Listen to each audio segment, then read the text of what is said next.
Hey everybody. Well, maybe you can hear me now. Technical difficulties, that's why there's a standby screen. Um, so if you can hear me, give me a comment or something. I see that Kathleen couldn't hear me, but I think we're back on board. So I'm going to redo my intro. A whole bit that you all missed, which is unfortunate, about not knowing that we were going live and folding chairs. But that's okay, because that's the way things go here. Um, in this new world where everything is in front of a screen. And so I'm kind of glad that something went wrong at the beginning because that's what this is about.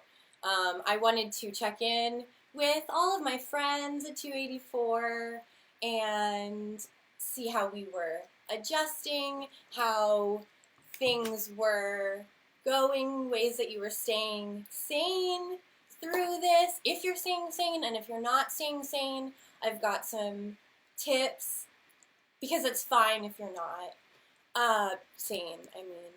Oh, and now the comments are going in. Okay, so now you can hear me. Hi, Mom, and everybody else. Katie, Jimmy, hi. I'm watching on my phone. So, before I dive in, I guess I will answer the standard questions that we've been having on the lives. I'm Kay Radley, performer, fan, costumer, fan mostly though, at 284. I've been involved with the company for a couple of years now, and the most striking and exciting part about being involved with Stage 284 is the community, the family aspect of all of it, and the kids that are involved are so cool, and their parents are so cool. So I just wanted to take the time to talk to you guys about how you're coping. So does anybody have any tips or tricks to balance this new world where everything is in front of a screen while we sit in front of a screen? I'll watch the comments are a little bit difficult. I've got plenty of topics, but I don't know if what the lag is with the comments. So I will try to pay attention to them, but first I'd like to go through some things that I've been doing to balance working from home and never leaving home and being safe in my home. We're very lucky that we are safe and that we are in a stable place where we can sit in front of screens. But it's definitely, I think, wearing on us. All of the anxieties and the stressors of this whole pandemic that we've been experiencing, they sort of, at least for me, they come in cycles. So I'll be feeling really, really scared, and then it will roll over, and then I'll sort of get into a vibe, a schedule, and I'll wear a good outfit 2 days in a row, and I think I've got this, and then it falls back, and it's really scary again, which has been, I've sort of seen a lot of other people experiencing those sort of cycles through things. So last week was like the first week all over again for me. I don't know if anyone else felt that way. I saw a lot of memes on the internet saying that people were feeling like it was the first week. So I guess there's solidarity in that. But some of the ways that I've been staying grounded is baking bread, like everyone else. I don't know if you have been privy to my bread deliveries. If you have, congratulations. Mostly it's just me. Oh, what's that? Oh, actually, how exciting. We have a surprise guest. This is unprecedented. I did not know that this was going to be happening. Ladies and gentlemen, my bread. This is the loaf that I made this morning. You can see we've got some nice color all the way around. It's nice and squishy. She's got beautiful color. Again, there was supposed to be an applause track, but I don't think I'm strong enough for the applause track, so I hope you're all at home applauding my bread. If you'd like a bread delivery from me, the baker's wife, yeah, that's me. I learned everything I know about bread from the baker. Bread has been great. And if you would like some of my bread and you're nearby, let me know. I'll bring you some. Now I'm going to pause and take a sip of water, but in a coffee cup because I'm a talk show host.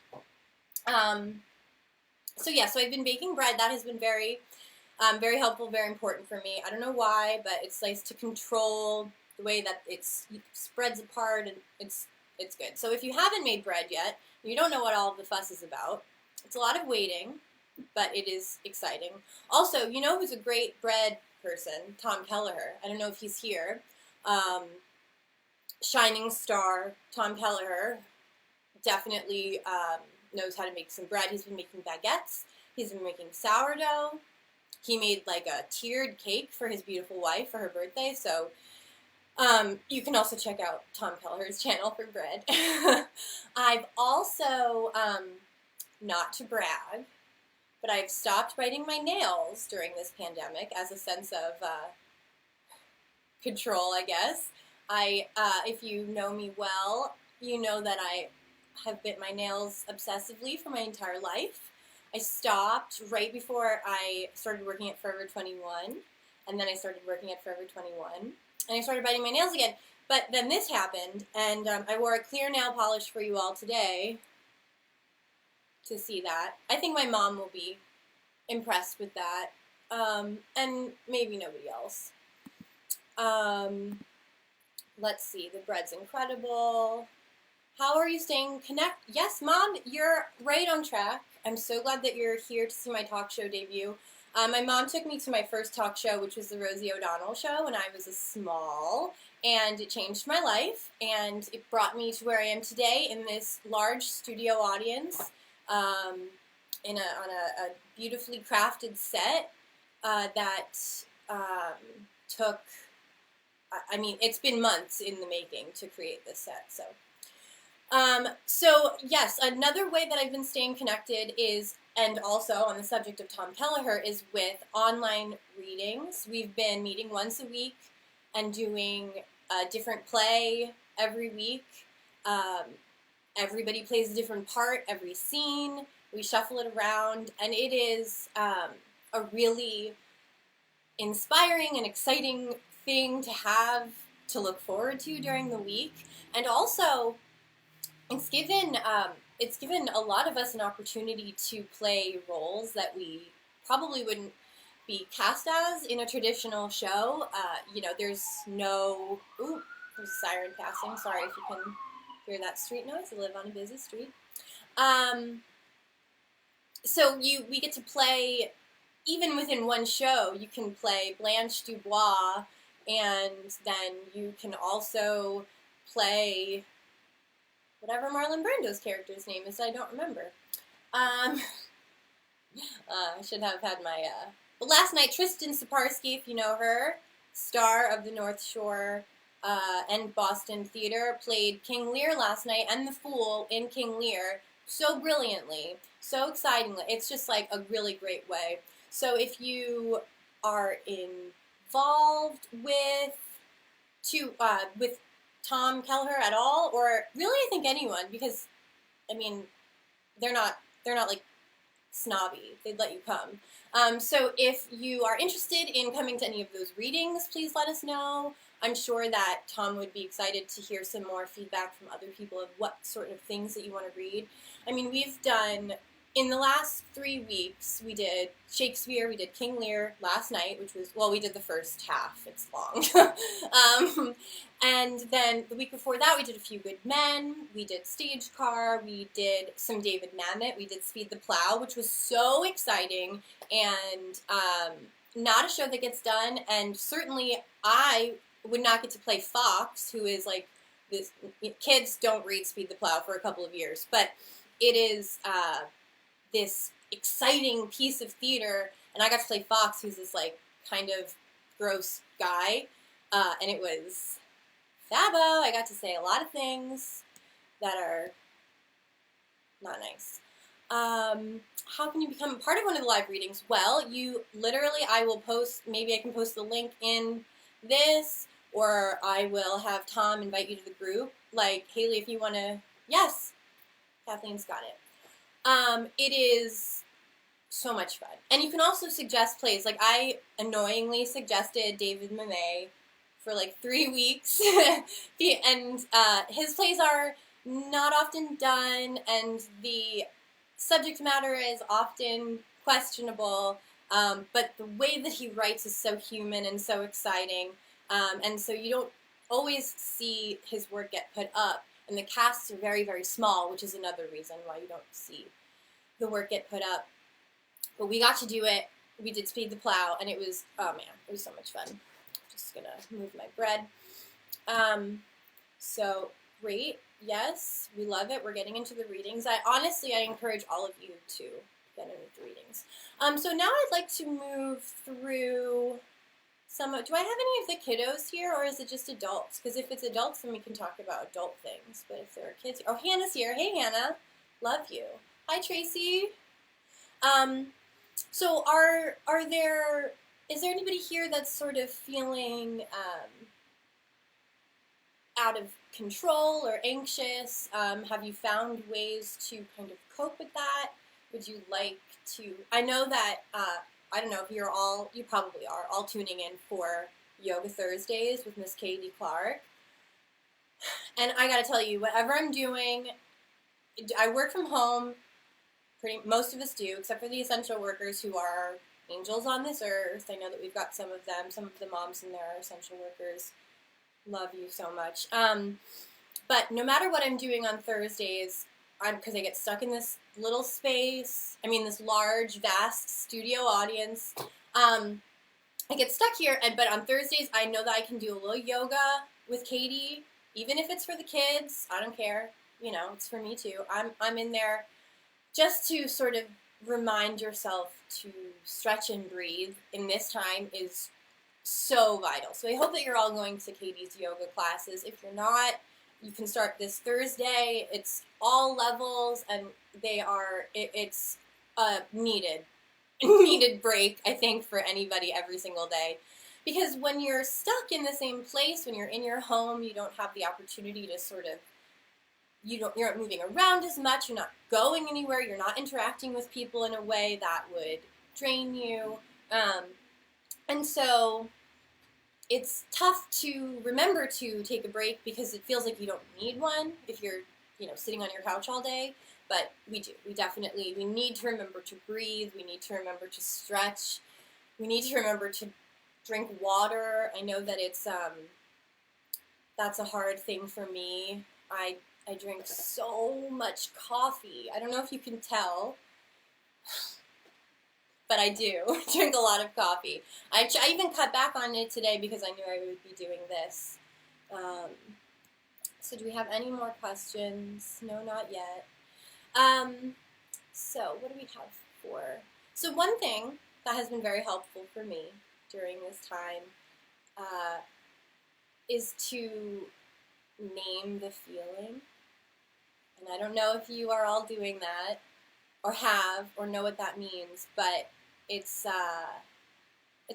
old therapy trick, but it is so helpful now because you can be doing the dishes and get super upset or super overwhelmed, and it's not the dishes, Well, maybe it is. I don't know what your dishes look like. I hope it's not your dishes, but it's usually there's something else that's tied to it. And so when I find myself getting overwhelmed by the fact that this is happening, I take some time to sit down with myself and focus and name the feeling. So if it's that I'm anxious about something or if I'm concerned, those are different things. Anxiety is not necessarily a true problem. It could be something that you're creating, and then a concern is we're all concerned. We're concerned for all of the essential workers that are on the front lines. We are concerned about all of those who are sick and have been affected by this virus. You know, these are things that we're concerned about. You know, if we're ever going to be able to get flour again. Is that just me and my bread?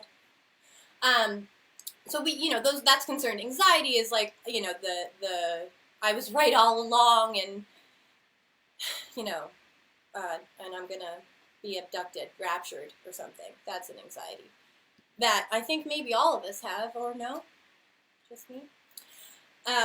Just me in this studio, anyway. So there's also frustrated that I feel sometimes, frustrated about not being able to leave, or frustrated about other people and their reactions to how they're handling things. I also get sad about some of that. So it's important to because I myself have allowed myself to get extremely overwhelmed by all the feelings and not naming them and just letting them sort of sit and fester, and then it blows up, and that's not good. Because we don't want to blow up, because you can't even go anywhere. You can't, go and get some space or, exit to the, go to play practice and then come back and be less explosive. So you want to name the feeling, identify the issue, and then that helps. Even just taking some time to acknowledge that there is a feeling is sometimes great and important. Jimmy Turner, do you use some of these techniques to calm yourself both on stage and off? I do, yeah, absolutely. Well, I use identifying the feelings. I use that in every page of of a script. That is, I'd say I'm a bit of an emotional actor. Maybe I get tangled up in my roles. And I have difficulties distinguishing my emotions from my character's emotions. So I do a lot of that. As far as calming myself on stage, that's the only time I am calm. I've never been calm anywhere else. But except for Katie's yoga classes on Thursday, I'm very calm there.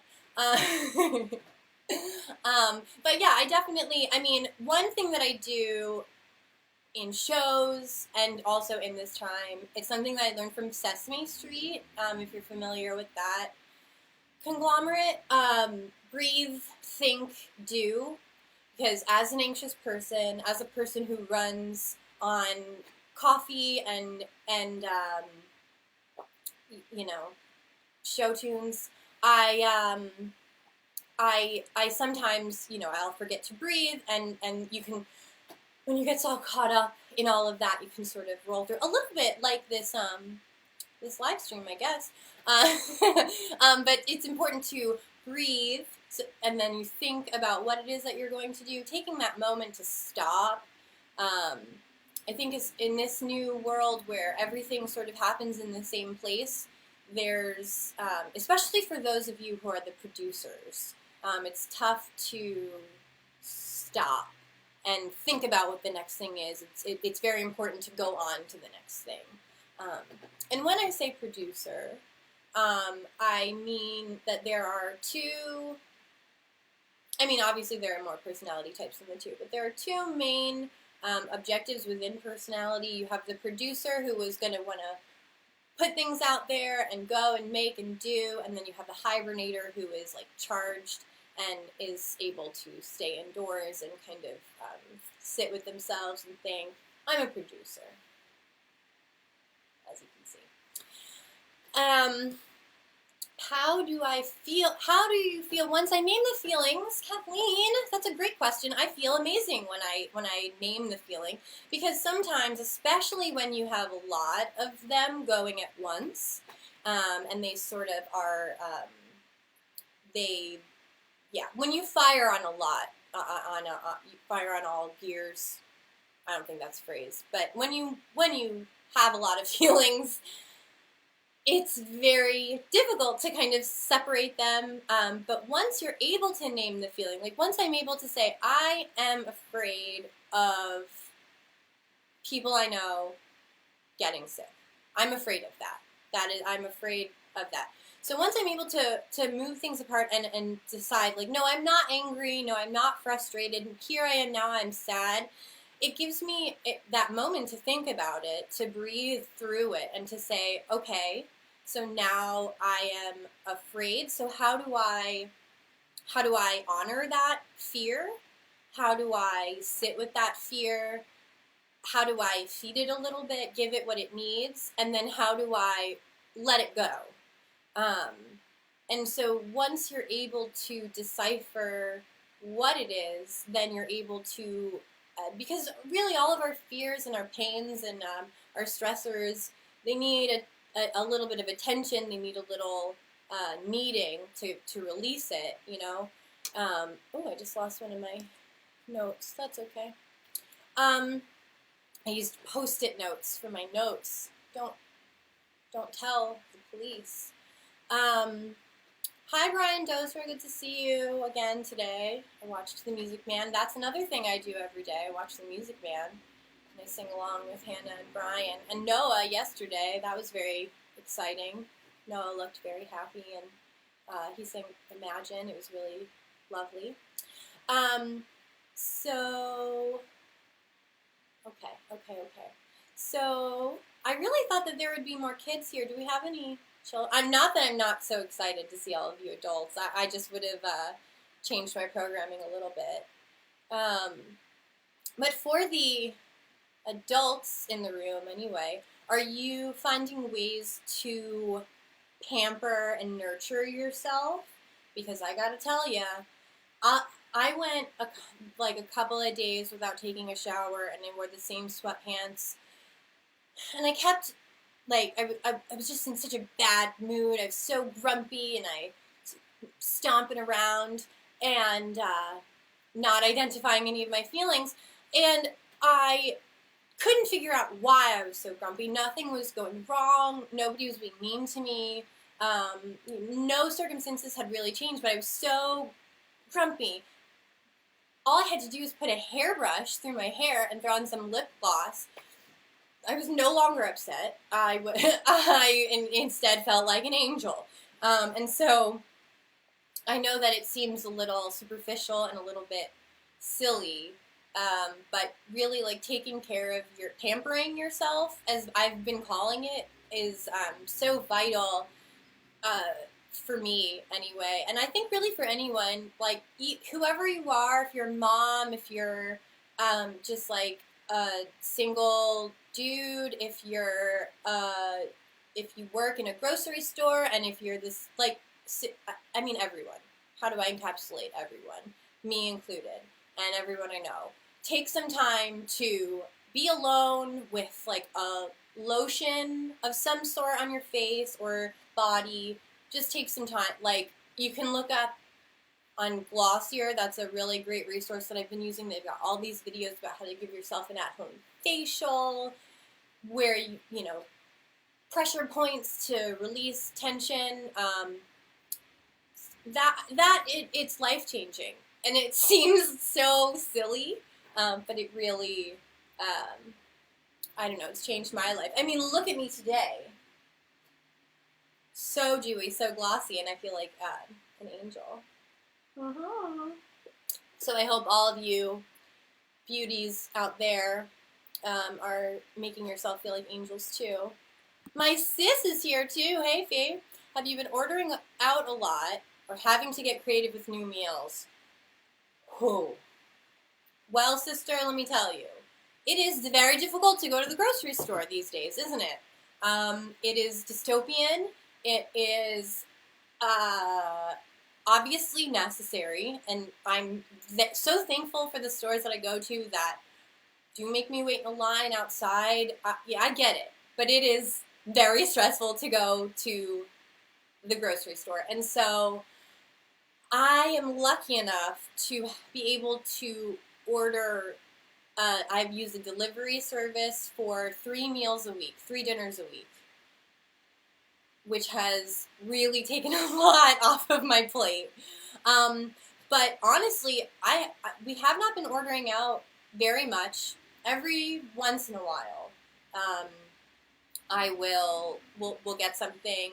There are a lot of restaurants in Salem that I love, and I live in Salem, if you didn't know.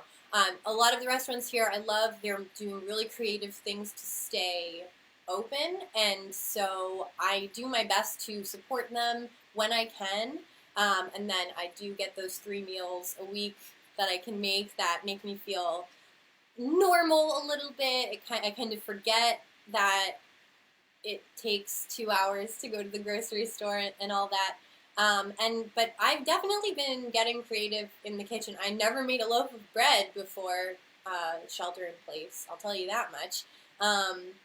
I am definitely on a cooking journey. I have been for a couple of years, and it's sort of amped down a bit during this time because I don't have a dishwasher, and there are so many dishes. And so one pan meals are really exciting. We've got a rice cooker that takes a lot of stress off. But yes, definitely getting creative. And also we eat rice and beans, and it is off the chain. Like people they joked about the apocalypse being just rice and beans, but I'm into that. Put a nice shirt every day for Music Man. Yes, Brian Dozier, you sure do. You look cute every single day, and it is very, very nice to see. I'm glad that you're doing that for yourself. It feels really good to just, take a. Even if yesterday I was walking around, I had a button-down shirt with a collar, leggings, and a zip-up hoodie, like pajama hoodie. Still felt better than I did before I put the collared shirt on, but it was also chilly because it's a dystopian world and it snowed this weekend. But sometimes just taking a second, even just the difference between if I wash my face and if I don't wash my face, the whole day can just be sent off. Also, a big changer in my day is whether or not I turn on my lava lamp. So if you've got a lava lamp in your house, be sure to turn it on. Kathleen says that she's been getting dressed. The basic beat every morning. Yes, you better. Like, you honestly turn it up if you want. Like, do a full drag beat. I don't know about you, but drag queens are getting me through this quarantine. We've got RuPaul's Drag Race Season 12. We've got Secret Celebrity RuPaul's Drag Race. We've got We're Here on HBO. We've got Dragnificent on TLC. And then the All-Stars 5 lineup. I mean, I don't know about you, but there's a light at the end of the tunnel for me, and it's a drag queen named RuPaul. Kathleen's got a lot of dishes. What's my motivation for getting out of bed when you literally have nothing to do? Well, I am actually very lucky because I am still working from home. So 5 days a week, I wake up at the same time and I go into my little office and my workspace and I do my thing. So I'm lucky enough that is what gets me out of bed in the morning.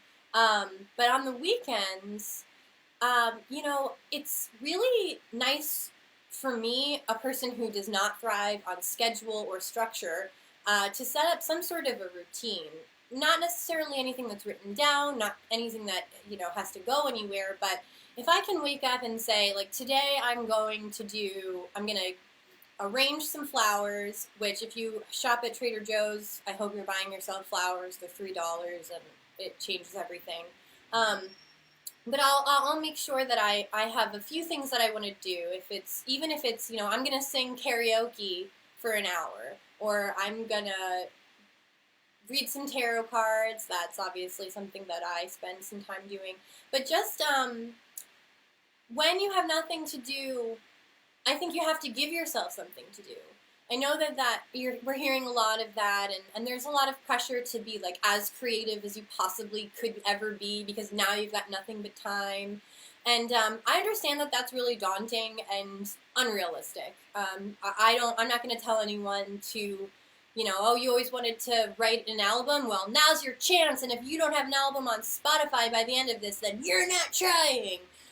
Because you are. Everybody is trying. We're trying. I mean, we're completely relearning how to live and how to be with people. So obviously, you don't have to do, hit every goal that you ever wanted in your whole life. But it's important to give yourself some sort of something to accomplish, something to overcome, something to do, even if it's to go through your closet and get rid of some stuff that you don't want, or to make a new recipe, to get creative in the kitchen. Taking some time, and I take this time laying on my back in my bed. Like, I don't take this time, at the gym or anything. Like, I'll wake up in the morning and sort of mentally hit a list of things that I know that I want to accomplish. And then when I do accomplish them, even if it's just, make my sim a celebrity, and then I do it, at least I did it.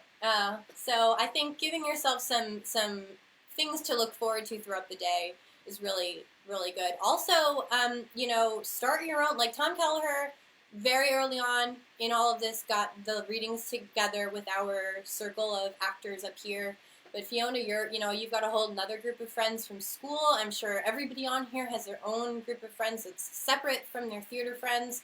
Make something to look forward to every week. Have a talent show. Have your own reading. It's really fun.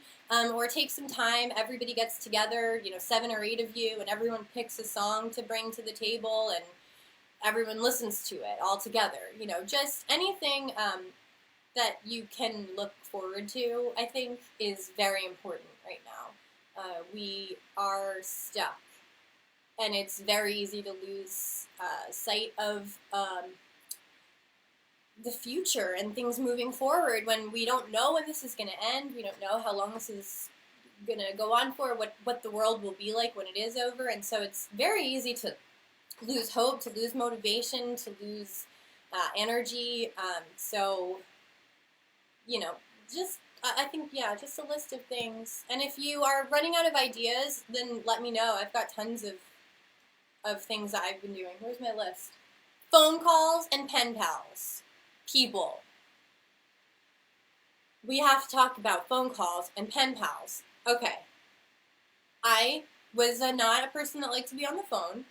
I'm still not. It's a lot. It's definitely a lot. But I gotta tell you, if you can get on the phone with somebody and walk around someone and just, talk about nothing for a little bit, so great. Get yourself a pen pal, even better, because it takes all of the good things about journaling. You can take all of the crazy, rambly thoughts that are in your brain, and put them all out on paper.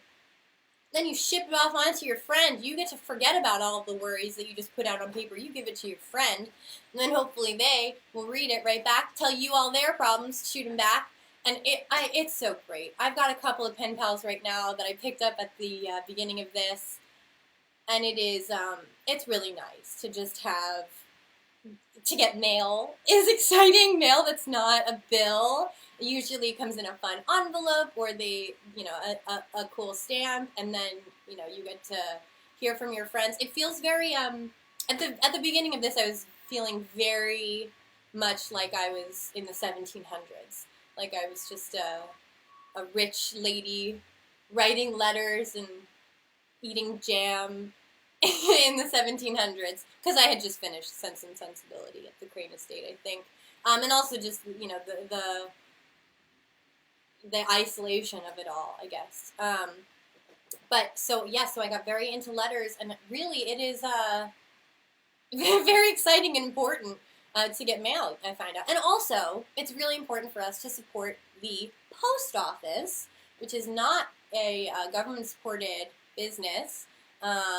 So if you are an adult with money and you feel like buying some stamps, you can do that. You can do it online. You can do it in the post office, but maybe you just want to do it online, because, you know. But it's very important to support them, and having a pen pal, that's the most fun way to support the United States Postal Service, is by sending a letter to your friend and then getting one back. And also, if you really like your friends, you can include postage for them to send it back, just to encourage them to respond. Hey, Jay Martell, Mr. Martell, father of Rowan, the cutest little stage 284 baby there ever was.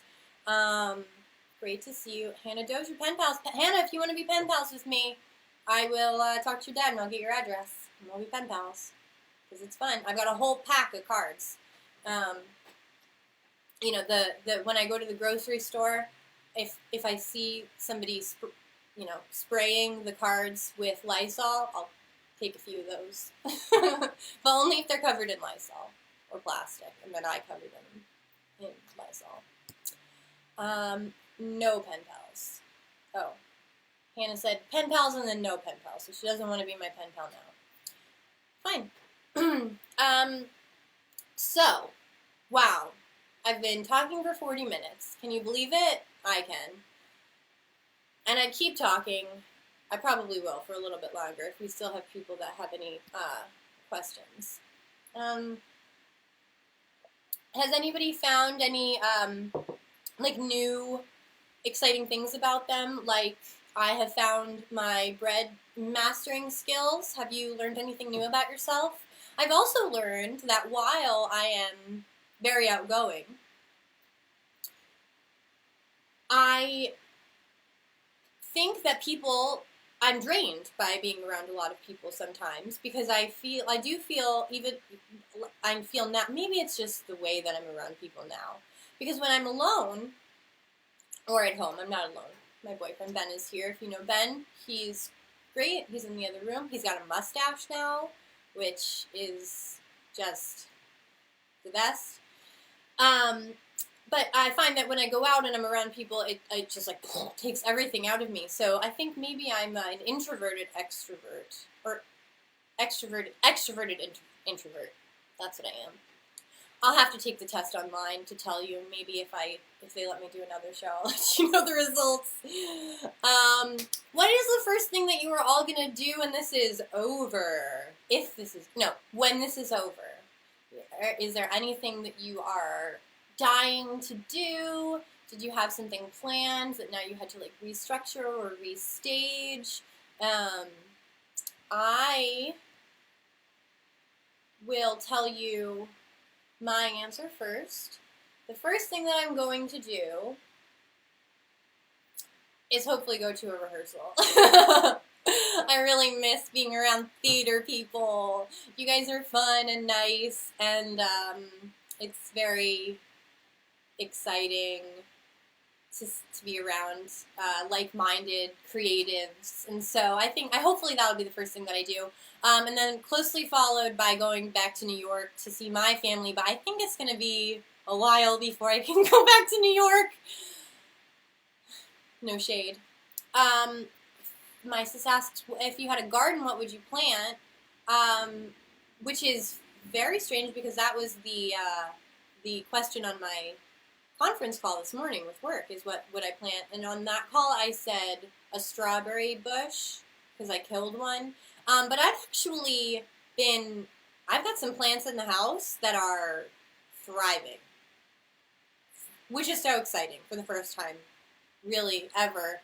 My plants are doing really, really well. Maybe next time I'll do a plant tour when they're a little bit more settled in. I have a monstera, because I'm an influencer, and I'm training my cats not to chew on it, which is going okay. And I've got a bunch of leafy greens, which I do not know the name, but they're hard to kill, and they're doing really well. We've got a jade plant that's on steroids. Every day I look at it, it's even stronger. I've got some ivy. I've got some really cool cacti that are really good friends of mine. So one day I will have a garden. I'll have a big garden, and I'll do tomatoes and all that. But until then, my little inside garden's really nice. I like it when people have pen pals, but I don't like being one. Well, okay. I understand, Hannah.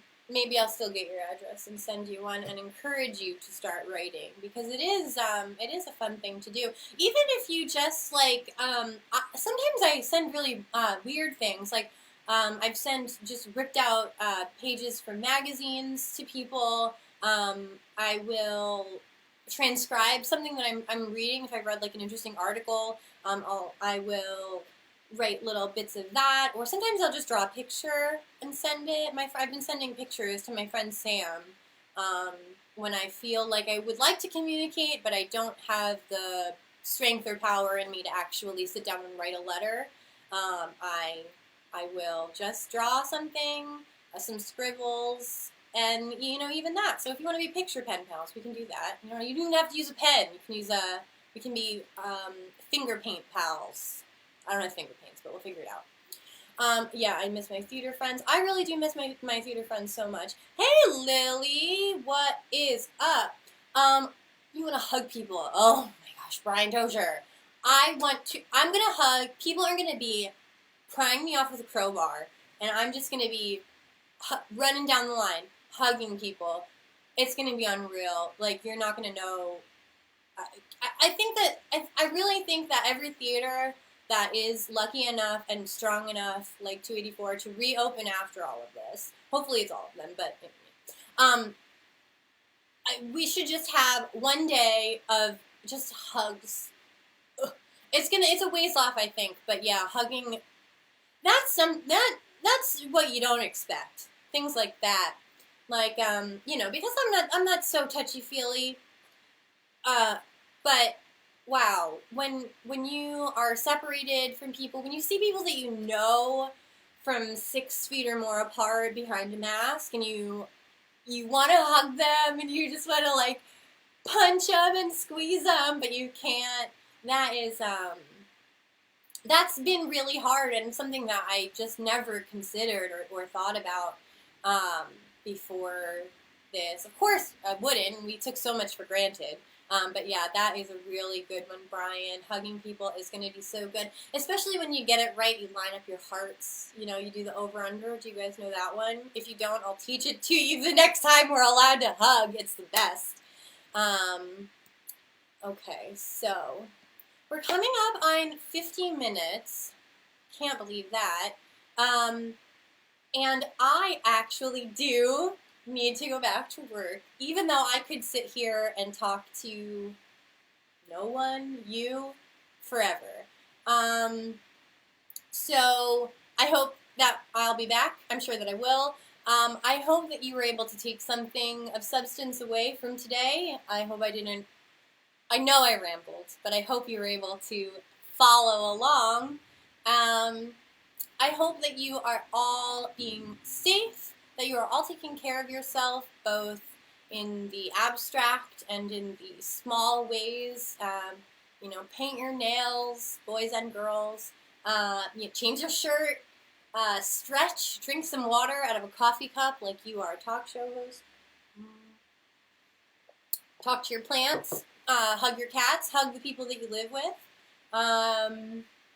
Bake bread. Go to yoga on Thursdays. Go to the Music Man every day at 10. There's a Zoom class. Zoom Name That Tune today with Jimmy at 2:30. I think you can get the information on the Stage 284 Facebook page. Thank you all so much for listening with me, for hanging out.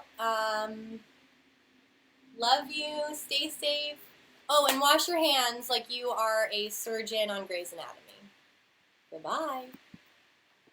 Are you okay?